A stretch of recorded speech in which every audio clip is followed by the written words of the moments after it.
जब आप वर्ष के अंत में होते हैं तो ये सुंदर विचार मन को शांति और नई शुरुआत करने की प्रेरणा देते हैं।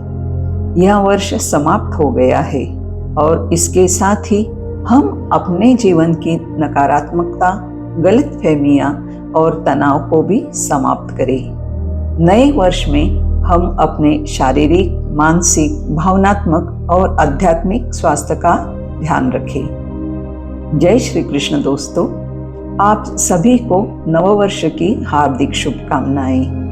इस सप्ताह के लिए श्रीमद् भगवद गीता से 11वां विचार आपके मंथन के लिए। पंडित और ज्ञानी। कर्तव्य करते समय मन अलिप्त रहना चाहिए, जिससे कर्म निर्दोष हो जाते हैं। व्यवहार में कर्तव्य करने का मतलब है कि उसके साथ काम का यश, अपयश, निंदा, स्तुति, अच्छे बुरे परिणाम, सुख दुख और पाप पुण्य, ये सब चीजें आती ही है। इसलिए कर्म का त्याग करना यह कोई योग्य मार्ग नहीं है।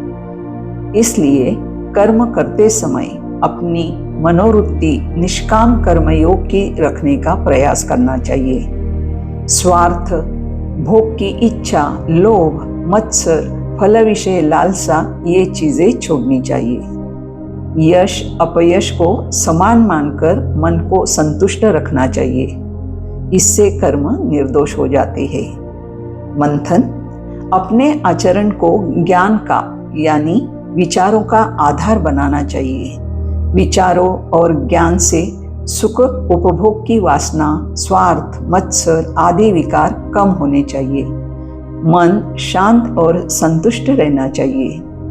ऐसा मनुष्य ही सच्चा ज्ञानी समझा जाता है।